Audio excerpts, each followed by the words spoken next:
Assalamu alaikum. My name is Wahid Mustafa. I'm your mathematics teacher. Today we are going to discuss Afaksan series grade 5 mathematics chapter number 7. Chapter number 7 geometry के बारे में है। इस chapter के अंदर basically हम different shapes के बारे में पढ़ेंगे। इस चैप्टर के जो आपके पास एसएलओज हैं उसके अंदर हम ये डिस्कस करेंगे कि हमारे पास कौन से एंगल्स हैं, उन एंगल्स की कौन सी टाइप्स हैं, देन हम ट्राइंगल्स, उसके बाद quadrilaterals, then 2D shapes, lastly 3D shapes, उनके नेट्स और सिमेट्री के कॉन्सेप्ट को डिस्कस करेंगे। ये सारी चीज़ें वन बाय वन हम इसी वीडियो के अंदर कवर करेंगे। सबसे पहले स्टार्ट में हम एंगल्स के बारे में स्टडी करते हैं। एंगल्स बेसिकली क्या है? अगर आपके पास दो लाइंस किसी एक पॉइंट पर मिलें तो उन दो लाइंस के दरमियान में जो चीज़ है दैट इज़ कॉल्ड एंगल। इसको समझने के लिए आप यहाँ पर देख लीजिए, ओ से लेकर ए तक आपको एक लाइन नज़र आ रही होगी। Similarly from O to B there is another line. अब ये दोनों लाइंस किसी एक पॉइंट पे मिल रही हैं, वो पॉइंट आपका वर्टेक्स कहलाता है। वर्टेक्स उस पॉइंट को कहते हैं जिस जगह पर आपकी दो लाइंस या दो रेज एक जगह पे आके मिल रही हैं। यहाँ पर हमने नीचे वाली लाइन को इनिशियल आर्म एंड दूसरे वाली लाइन को फाइनल आर्म कहा। यहाँ पर अपने एक और चीज़ नोटिस करनी है, जब भी हम एंगल्स को मेजर करते हैं तो उसके लिए हम जो डायरेक्शन को फॉलो करते हैं that is anti clockwise. You remember clock, उसके बिल्कुल अपोजिट डायरेक्शन में हम मूव करते हैं। That is why we are starting from the line O A towards line O B. इसको मेजर करने के लिए हमारे पास एक यूनिट भी है that is called degree. Degree का एक्चुअल में मतलब क्या है? अगर आपके पास एक कंप्लीट सर्कल हो और उस सर्कल के आप इक्वल 360 पार्ट्स कर दें तो हर एक पार्ट एक्चुअल में एक डिग्री कहलाएगा। इसको आप ऐसे समझ लीजिए कि let suppose I have a circle. इस सर्कल में यहाँ कहीं पे सेंटर, अब इसके मैं यहाँ पर मिला के इस तरह से छोटे छोटे 1 2 3, डेफिनेटली इससे भी बहुत सवाल होंगे।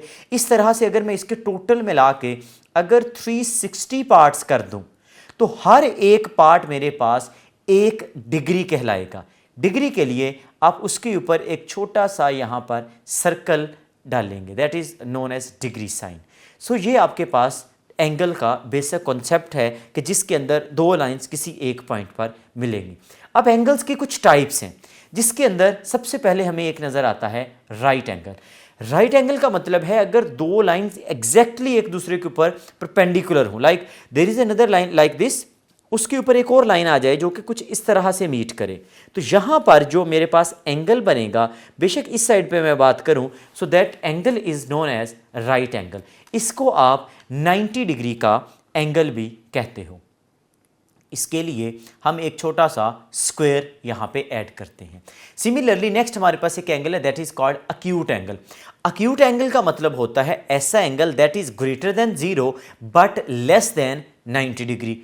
90 डिग्री से जो लेस वाले हैं that is known as acute angle. Similarly for obtuse we have the angles that are greater than 90 but less than 180।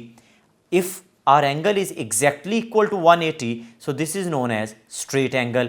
And for reflex angle we have angle that is lie between 180 and 360. So this angle must be greater than 180 but less than 360. Straight angle is exactly 180 degree.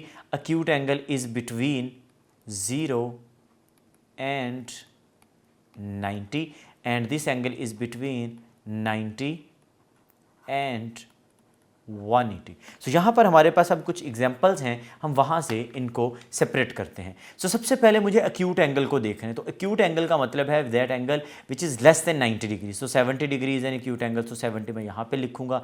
Similarly there is 25 degree, so these two angles are acute angle. Obtuse mean that angle greater than 90 but less than 180, so like 170, 175, then we have angle that is less than 180 but greater than 90, yes, 135 and 121 actually so these 4 angles are obtuse angle. So इस तरह से आप यहाँ पर सारे angles complete करेंगे। Straight angle का मतलब 180 डिग्री, 90 का मतलब राइट एंगल का मतलब 90 डिग्री, और reflex that is greater than 180। So 180 से ग्रेटर कौन है? Like 217 is greater than 180, 302 is greater than, 250 is greater than, similarly 295 is greater than. So these angles are reflex angle. तो इस तरह से आप एंगल्स को डिफरेंट वे में लिख सकते हो। यहाँ पर हम ये सीखेंगे कि किस तरह से हम एंगल्स को यूजिंग आ प्रोट्रैक्टर बना सकते हैं। अब प्रोट्रैक्टर क्या है? आपको यहाँ पे स्क्रीन पे नज़र आ रहा होगा। प्रोट्रैक्टर एक्चुअली आपका एक सेमी सर्कुलर शेप है। इसके ऊपर आपको स्केल नज़र आ रहे होंगे, सेंटर में एक पॉइंट और नीचे एक बिल्कुल लाइन नज़र आ रही होगी। ये नीचे वाली लाइन आपकी बेस लाइन कहलाती है। इसका जो सेंटर है दैट इज़ कॉल्ड ओरिजिन। यहाँ पर आपको 2 स्केल नज़र आ रहे होंगे, एक क्लॉकवाइज और एक एंटी क्लॉकवाइज जा रहा होगा। हम सम टाइम आउटर क्लॉक जो आपके पास है आउटर स्केल वो यूज़ करेंगे, और सम टाइम हम इनर स्केल को यूज़ करेंगे। अगर हम अपनी डायरेक्शन को एंटी क्लॉकवाइज लेके जा रहे हैं तो तब हम इनर स्केल, और अगर हम क्लॉकवाइज लेके जा रहे हैं तो फिर हम अपना आउटर स्केल उसको यूज़ करेंगे। हमारे पास प्रोट्रैक्टर के ऊपर 0 से लेकर 180 तक की रीडिंग मौजूद होती है। अब हम यहाँ पर मान लीजिए 90 डिग्री का एंगल बनाना चाहते हैं। तो 90 डिग्री बनाने के लिए आप प्रोट्रैक्टर को प्लेस करिए और उसके बिल्कुल देख लीजिए 90 कहाँ पे है। अगर मैं यहाँ पर एक रफ स्केच करना चाहूँ तो वो कुछ ऐसे है। अगर मेरे पास इस तरह से प्रोट्रैक्टर है, तो यहाँ पर इसके बिल्कुल सेंटर में मेरे पास ओरिजिन, इस साइड पर this line is known as base line. यहाँ पर अगर मैं ओ के बिल्कुल ऊपर देखूँ तो इस जगह पर मुझे 90 डिग्री नज़र आएगा। यहाँ पर आपको 2 डिफरेंट स्केल नज़र आ रहे होंगे। एक स्केल यहाँ पर जिसमें इस साइड पर 0 और दूसरी साइड पर 180, और इसी तरह से इसके ऊपर भी एक स्केल मौजूद है जिसमें इसके अपोजिट है, उसमें इस साइड पर 0 और दूसरी साइड पे आपको 180 डिग्री नज़र आएगा। जस्ट प्लेस द प्रोट्रैक्टर और जो आपका रिक्वायर्ड एंगल है वहाँ पर एक डॉट लगा दीजिए और उसको ज्वाइन कर दीजिए। So this is your answer. So यहाँ पर आप प्रोट्रैक्टर का यूज़ देखेंगे। नेक्स्ट हमारे पास इसी की मदद से कुछ और एंगल्स हैं, लाइक मुझे अगर 90 डिग्री बनाना है या कुछ और एंगल्स, तो हम वो कंस्ट्रक्ट कर सकते हैं। नेक्स्ट हमारे पास कुछ एंगल्स हैं, वो नीड टू टेल के उनके नेम क्या हैं। यहाँ पर अगर आप देखें, so this angle is greater than 90, because अगर 90 का एंगल हो तो वो बिल्कुल यहाँ पे होता, right, that is right angle. But this angle is actually obtuse one. This angle is right angle because these two lines are perpendicular to each other. So this is right angle. For this angle we will say like अगर तो ये semi circle होता है यहाँ तक तो ये 180, but this is greater than 180, और जो ग्रेटर देन 180 होता है उसको आप रिफ्लेक्स एंगल कहते हो। This is a semi circle. So semi circle actually आपका होगा यहाँ पर रिफ्लेक्स, और यहाँ पर हम स्ट्रेट लाइन एंगल कहेंगे, straight line angle, and this angle is actually acute angle. सो इस तरह से हम एंगल्स को डिफरेंट वे में लिख सकते हैं। नेक्स्ट हमारे पास पेयर ऑफ एंगल्स हैं। यहाँ पर अब हम देखेंगे 2 एंगल्स जब एक साथ हों तो क्या हो। हमारे पास 3 टाइप्स हैं, एक adjacent angles, complementary angles and supplementary angle. ये बहुत आसान है। एडजेसेंट एंगल्स का मतलब ये होता है कि अगर 2 एंगल्स हों और उनका जो वर्टेक्स है वो भी सेम हो और उनके एक हैंड कॉमन हो। जैसे इस बात का क्या मतलब हुआ, हम कुछ एग्जांपल से देखते हैं। यहाँ पर देख लीजिए, आपको यहाँ पर नज़र आ रहा होगा एक एंगल है BOD। एंगल्स को हम ऐसे लिखते हैं, this is a sign for angle, right. यहाँ पर BOD, जिस पॉइंट के ऊपर एंगल बनेगा उसको सेंटर में लिखते हैं। जैसे यहाँ पर एंगल O पे बन रहा था, तो मैं इसको जब नेम दूंगा तो मैं लिखूंगा एंगल BOD, और आई आल्सो कैन राइट के DOB, but in both cases जो आपका O है वो मिडल में रहेगा।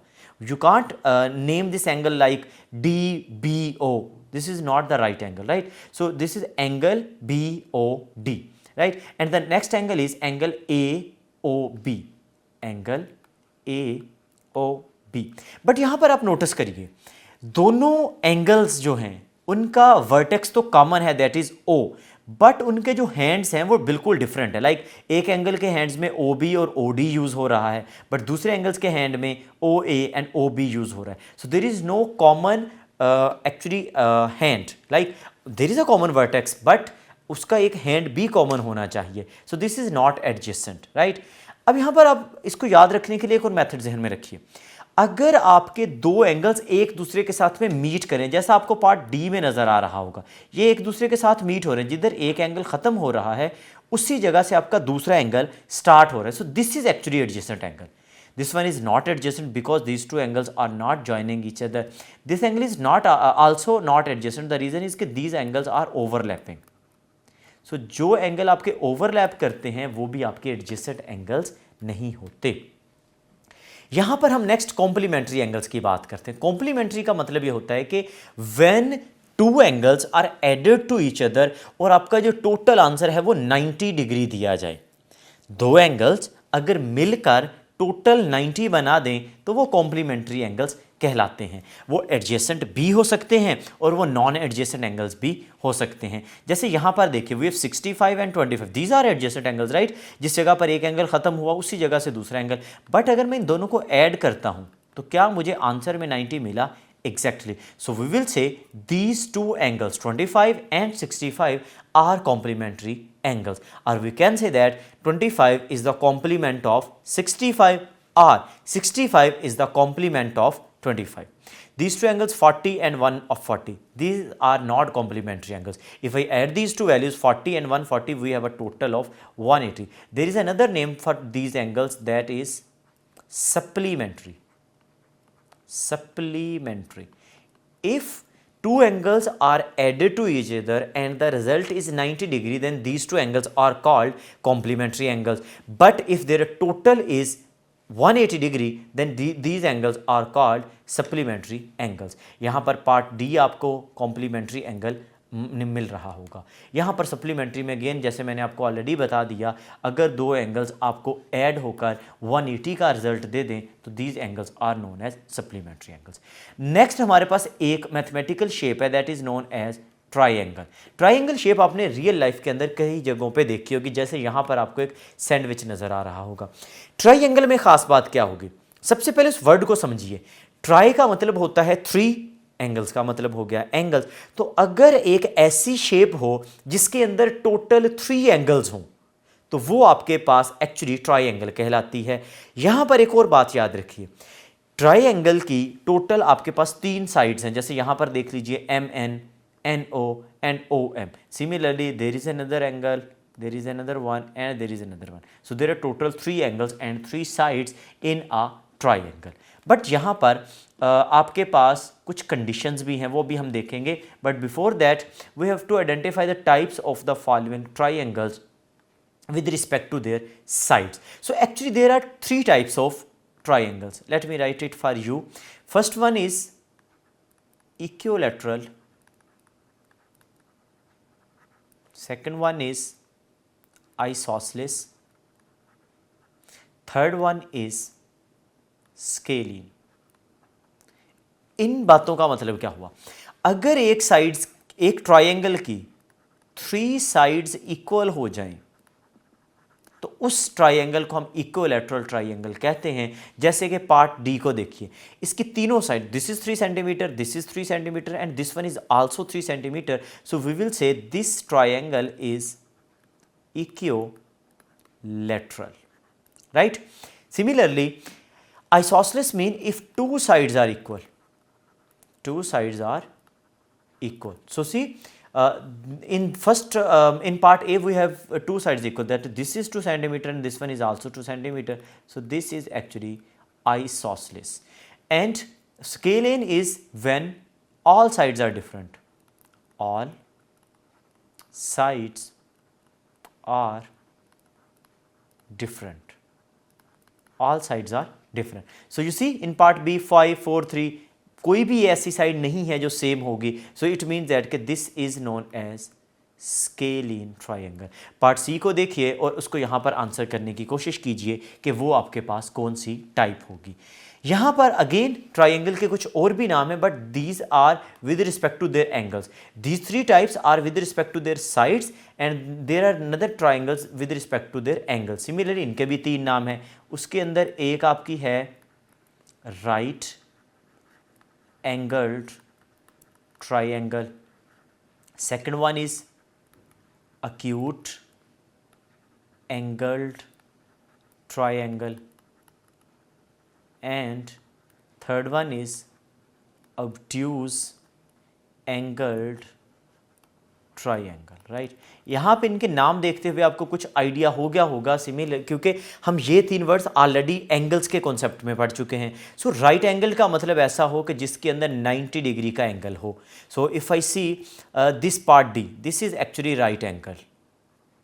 We can also say this is a right triangle और right angled triangle, both are correct, right.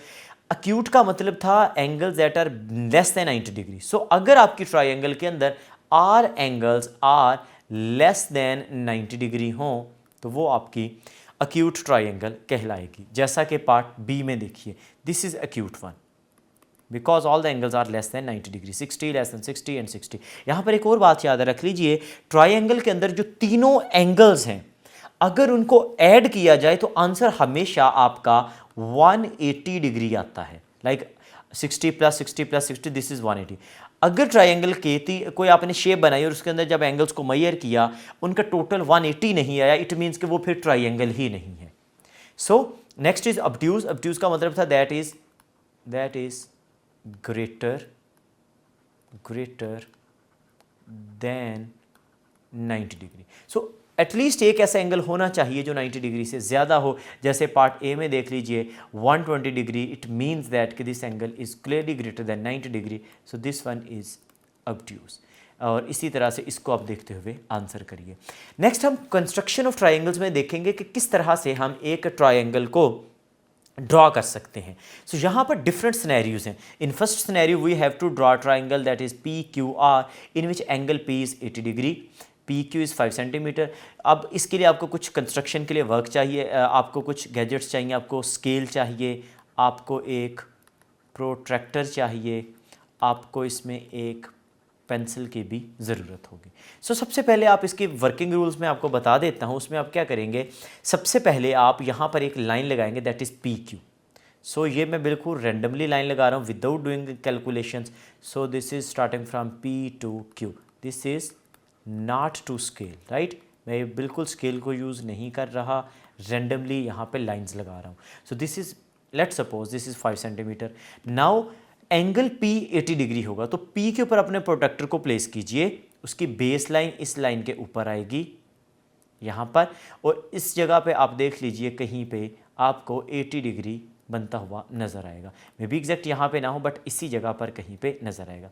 For angle Q 40 degree आपको बनाना होगा। सो एंगल Q यहाँ पे पड़ा हुआ है, तो इसका लेट्स सपोज हम इस लाइन से बना रहे हैं। अब यहाँ पर आप ये ध्यान में रखिए, यहाँ पर मैंने अपना इनर स्केल को यूज़ किया होगा, और यहाँ पर क्योंकि मैं क्लॉकवाइज मूव करने लगा हूँ तो मैंने अपना आउटर स्केल यूज़ किया होगा। सो अगर मैं 40 की बात करूँ तो वो ऑलमोस्ट यहाँ कहीं पे बन जाएगा। यहाँ पर आपको एक कंपस भी चाहिए होगी जिसकी मदद से आप इन लाइंस को इंटरसेक्ट करवाएंगे। So these two lines when intersecting each other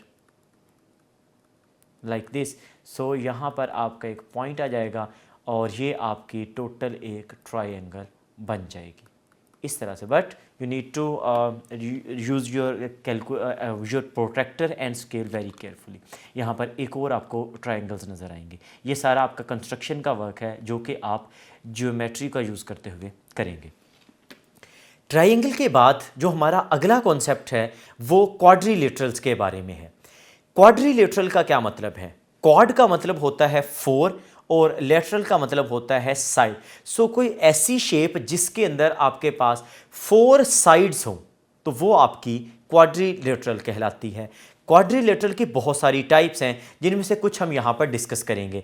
first one is square. Square has 4 equal sides and 4 vertices. We have a rectangle. यहाँ पर उनकी प्रॉपर्टीज़ भी मेंशन की गई हैं। Like a rectangle has 4 sides and 4 vertices. Sides का मतलब होता है ये जो बाहर वाली बाउंड्री, और वर्टिसेस का मतलब होता है ये जो पॉइंट है जिस जगह पर 2 लाइन्स मिलती हैं, A B C और ये D। सिमिलरली आपको यहाँ पर एक एरो नज़र आ रहा होगा जो कि अपवर्ड जा रहा है यहाँ पे भी और इस जगह पे भी।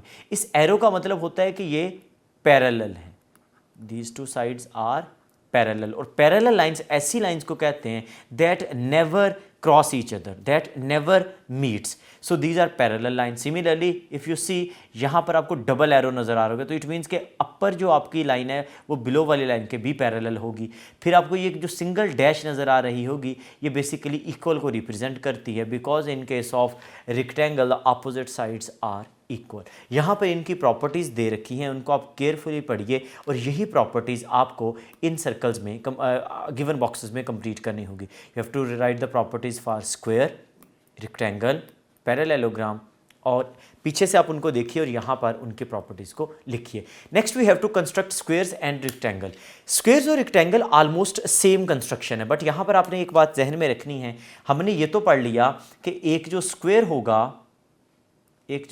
होगा उसके अंदर 4 साइड्स होंगी। These 4 sides are exactly equal, but सिर्फ साइड्स का इक्वल होना उसको स्क्वेयर नहीं बनाएगा। यहाँ पर कुछ एडिशनल प्रॉपर्टीज़ को भी देखना होगा। यहाँ पर जो आपके एंगल्स होंगे, there are total 4 angles, 1 for each vertex. So यहाँ पर हर एंगल की मेजरमेंट का 90 डिग्री होना भी ज़रूरी है। सो अगर ये मेजरमेंट 90 डिग्री ना होती तो ये फिर आपका स्क्वायर, हालांकि चारों साइड्स इक्वल थी, बट ये आपका स्क्वायर ना कहलाता। सो यहाँ पर इसको कंस्ट्रक्ट करने के लिए हम वर्किंग रूल्स देखते हैं। Construct squares, we have to construct square of the following length and the length is 4.2। So we need to write the steps as well. So 4.2 का मतलब ये है कि draw a line of 4.2 centimetre like this. Let's suppose I'm writing this A and writing this with B. You will use proper scale. I'm using without any scale, or I must write here not to scale. So I'm making these figures without using scale actually. So this is 4.2. Now we know that square के अंदर हर side ने 4.2 होने, तो अब आप क्या करेंगे, point A और पॉइंट बी के ऊपर 90 डिग्री के एंगल्स बनाएंगे। Construct 90 degree angles at point A and at point B. Now from A to this line measure a length of 4.2. Let's suppose it is somewhere here 4.2. Let's suppose this is C and same goes for side B. So this is D. Now if I join these two lines, so this is your square. यही case आपके पास rectangle के अंदर है कि उसके अंदर भी 90 डिग्री का एंगल बनाना इंतहाई इम्पॉर्टेंट है। सो ये आपके पास यहाँ पर 2 क्वेश्चंस थे जो आपके पास कंस्ट्रक्शन थे बेसिकली स्क्वायर और रेक्टेंगल की। नेक्स्ट हमारे पास जो टॉपिक है वो है सिमेट्री और इसकी टाइप। सिमेट्री की मेनली 2 टाइप्स हैं। First one is reflective and the second one is rotational. दोनों में डिफरेंस क्या है? रिफ्लेक्टिव सिमेट्री ये कहती है कि आपके पास अगर एक टोटल शेप है, उसके अंदर मैं कहीं पर एक लाइन लगाऊं, क्या उस लाइन की दोनों साइड्स पर आपको सेम चीज़ें नज़र आएंगी? अगर तो आ रही हैं, इट मीन्स के वो आपकी शेप सिमेट्रिकल शेप है और उसके अंदर एक रिफ्लेक्टिव या फिर आप कह लें कि लाइन सिमेट्री पाई जाती है। अभी हम एग्जाम्पल से इसको क्लियर भी करेंगे। नाउ सेकंड रोटेशनल सिमेट्री ये कहती है कि अगर आपके पास कोई भी ऑब्जेक्ट और आप उसको रोटेट करें 360 डिग्री और फिर देखें 360 घुमाते हुए वो शेप कितनी दफ़ा सेम हुई। जैसे let me give you an example. जैसे आपको यहाँ पर ये स्लाइडर नज़र आ रहा होगा, ये कुछ इस तरह से है। अब मुझे इसको 360 घुमाना है। 360 का मतलब है यहाँ पर ऊपर, फिर इस साइड पे, देन बिलो और फिर वापस, तो ये कंप्लीट 360 डिग्री होगा। अब मुझे ये देखने 360 होते हुए ये शेप एग्जैक्टली कितनी दफ़ा खुद को रिपीट की। तो आपको नज़र आ रहा होगा यहाँ पर आपको ऊपर इस साइड पर कुछ बटन नज़र आ रहे होंगे। हमने इसको टोटल 360 घुमाना है, देख रहे हैं कि क्या ये बटन दोबारा राइट साइड पे आ रहे हैं। सो इफ़ यू सी, यहाँ पे तो नहीं आ रहे, आहिस्ता आहिस्ता मूव करते जाएं, इस तरह से भी नहीं आएंगे। अगर मैं नीचे चला जाऊँ तो बिल्कुल भी नहीं आ रहे। बट व्हाट इफ़ मैं वापस आ जाऊँ? सो यस, यहाँ पर आपका 360 डिग्री कंप्लीट हो गया। तो यहाँ पर हम कहेंगे कि ये आपके पास इस ऑब्जेक्ट के अंदर 1 रोटेशनल सिमेट्री मौजूद है। ओके, सो कुछ क्वेश्चंस जिसके अंदर we have to take the shape if the line is dividing, it is the line of symmetry, right. Line of symmetry का मतलब है कि उस लाइन के ऊपर और उस लाइन के नीचे, या फिर उस लाइन के राइट या उस लाइन के लेफ्ट एग्जैक्टली सेम शेप नजर आनी चाहिए। If yes then that shape is known as shape that is having a symmetry, right? So if I see this first one, so यहाँ पर अगर मैं लाइन लगाऊँ, अब आपके पास इनको मैं फोल्ड कर सकता हूँ, लाइक जिस तरह से इस साइड पे नज़र आ रहा है वैसे इस साइड पे. सो this is the line of symmetry, but this is not. The reason इसके इस लाइन के नीचे देखिए आपको थोड़ा सा एरिया नज़र आ रहा है, बट इस लाइन के ऊपर यहाँ पर एक bigger area. So this is not same.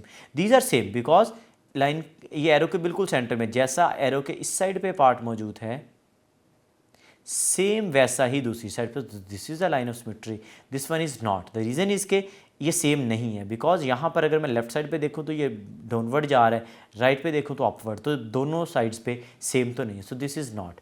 And for this one please tell me कि ये सिमेट्री होगी या नहीं होगी. And C1 is also symmetrical part. Now यहाँ पर हमें उनकी रोटेशनल सिमेट्री देखनी है और उसका ऑर्डर ऑफ रोटेशन भी बताना है. ऑर्डर ऑफ रोटेशन का यही मतलब है कि वो कितनी दफ़ा 360 डिग्री को कंप्लीट कर पाई. अगर मैं इस प्लस साइन की बात करूँ तो सबसे पहले ये राइट वाली चीज़ है. अगर मैं इसको 1 डिग्री घुमा लूँ तो ये राइट वाली चीज़ ऊपर आ जाएगी. फिर आपके पास सेम शेप पे तो कोई फ़र्क नहीं पड़ेगा बिकॉज सारों जो कॉर्नर्स हैं वो तो एक ही जैसे हैं. सिमिलरली जब मैं फिर घुमाऊंगा ये वाली चीज़ इधर, फाइनली इधर और लास्टली इधर, तो मुझे वापस आने के लिए एक्चुअली 360 डिग्री को यहाँ पे कवर करना होगा. सो this is your rotational symmetry. Similarly अगर मैं इस एरो की बात करूँ तो ये एरो डाउनवर्ड जा रहा है. अगर मैं इसको घुमाऊँगा तो ये पहले तो राइटवर्ड हो जाएगा, फिर अपवर्ड हो जाएगा, फिर लेफ्टवर्ड और फाइनली डाउनवर्ड. तो इसका अगर मैं रोटेशन की बात करूं ऊपर वाले की, तो इसका जो ऑर्डर ऑफ रोटेशन है वो एक्चुअली 4, इसका जो ऑर्डर है वो एक्चुअली आपके पास 1 होगा. सिमिलरली रिमेनिंग शेप्स को भी अब इस तरह से घुमा के देख लीजिए. वहाँ पे पेपर में आप अपनी बुक को घुमा के देख सकते हो कि क्या वो आपके पास सेम शेप पे दोबारा आ रही हैं या नहीं. लास्ट टॉपिक हमारे पास है नेट्स के बारे में. अब नेट क्या होता है बेसिकली, सबसे पहले तो 3D शेप्स को समझिए. 3D शेप्स ऐसी शेप को कहते हैं जो आपके पास लेंथ विड्थ के साथ साथ हाइट को भी कंटेन करती है. वो आपकी एक्चुअली 3D शेप्स हैं जिसके अंदर आपको यहाँ पर स्क्वायर उसकी आपको 3D शेप नज़र आएगी, that is known as cube. इसी तरह से आपके पास जो रेक्टेंगल थी उसकी भी शेप नज़र आएगी, that is cuboid, right. So यहाँ पर 3D अब ये शेप्स थी. अब नेट्स का मतलब ये होता है कि उस 3D शेप्स को अगर मैं ओपन करके एक प्लेन पर बनाना चाहूँ, लाइक मैं उस 3D शेप्स को 2D शेप में चेंज करूँ, तो फिर क्या होगा. दैट शेप जो आपने ब्रेक करके बनाई is known as cube, net of that shape. जैसे मैं इस क्यूब की बात करूँ तो मुझे पता है कि इस क्यूब के अंदर टोटल आपके पास 6 साइड्स हैं. अब 6 साइड्स एग्जैक्टली सेम है, that is why it is known as cube, right. So यहाँ पर उन मैंने 6 साइड्स को सेपरेट कर लिया. सो ये 6 साइड्स उसका क्यूब हो गया. अब क्यूब को आप डिफरेंट वे में आपस में अरेंज कर सकते हो कि कोई क्यूब को आप ऊपर रखें, किसी क्यूब को नीचे, बट जब उनको दोबारा से ज्वाइन किया जाए तो वो एग्जैक्टली आपका क्यूब बनना चाहिए. यही क्यूबॉइड के लिए है. यहाँ पर आपकी लेंथ्स डिफरेंट रहेंगी. द रीज़न इज़ कि यहाँ पर रेक्टेंगल यूज़ होती हैं, but in a case of square all sides are equal. Then square pyramid. अब स्क्वायर का मतलब ये होगा कि उसकी जो बेस नज़र आ रही होगी ना वो स्क्वायर होगी. यू सी यहाँ पर बेस को आपको स्क्वायर बना के दिखाया गया है. बट अब इसकी चारों साइड्स पे आपको एक ट्रायंगल्स नज़र आएंगे. तो ये triangles, one is on 5 side, upper side, left side, downward side and right side. Next हमारे पास कुछ शेप्स हैं, हमें जस्ट इनके नेम्स लिखने होंगे. जैसे यहाँ पर हम एक सॉल्व करते हैं. नेम, इसका नेम है basically cuboid. Number of faces, तो अगर मैं फेसेस की बात करूं तो there are totally 6 faces, right. Shape of faces, क्या वो फेसेस तो चलो मान लिया 6 हैं, लाइक एक अपवर्ड है, डाउनवर्ड है, left right, top bottom, right. अब वो आपके पास फ्रंट बैक एक्चुअली सॉरी. सो वहाँ पर अब आपके पास शेप्स ऑफ फेसेस क्या हैं. तो हर शेप अगर मैं यहाँ पे बात करूँ तो वो एक्चुअली आपकी रेक्टेंगल है, इसके अंदर आपके स्क्वेयर्स हैं, इसके अंदर आपके स्क्वेयर प्लस रेक्टेंगल दोनों होंगे. सो ये आपके पास कुछ रिजल्ट्स थे. अब यहाँ पर ये आप लोगों के लिए एक एक्टिविटी है कि आपको कुछ नेट बना के दिए हुए हैं, इसको सीजर की मदद से कट कीजिए और देन जॉइन करके देख लीजिए कि क्या आपकी कोई शेप स्पेसिफिक बनती है या नहीं. यहाँ पर आपको कुछ शेप्स और उनके साथ में उनके नेट्स दिखाए गए हैं. एक 3D शेप के एक से ज़्यादा नेट्स हो सकते हैं. जैसे अगर मैं स्क्वायर की बात करूँ, so this one is square and this one is also square, but look at these two shapes. These two shapes seems like ये these are not same, but ये दोनों को जब मैं दोबारा से क्लोज करूँगा तो वो मेरे पास उसी तरह का एक आपके पास क्यूब बन जाएगा। सो सिमिलरली क्यूबाइड और पिरामिड के लिए आप रिजल्ट्स करेंगे। तो ये आपका टोटल कॉन्सेप्ट था इस चैप्टर को लेके। इस चैप्टर के अंदर आपने मल्टीपल चीज़ें देखी, आपने एंगल्स को पढ़ा, आपने ट्राइंगल्स की टाइप्स को देखा, आपने सिमेट्री विद टाइप्स कंसीडर किया, सिमिलरली फिर आपने नेट्स के बारे में एक आइडिया लिया। तो इन चीज़ों को अपने कंस्ट्रक्शन की मदद से, इसकी थ्योरी की मदद से, इनकी प्रॉपर्टीज़ को अच्छे से देखना है। अपना ख्याल रखिए, हम मिलेंगे नेक्स्ट वीडियो के साथ। अल्लाह हाफ़िज़।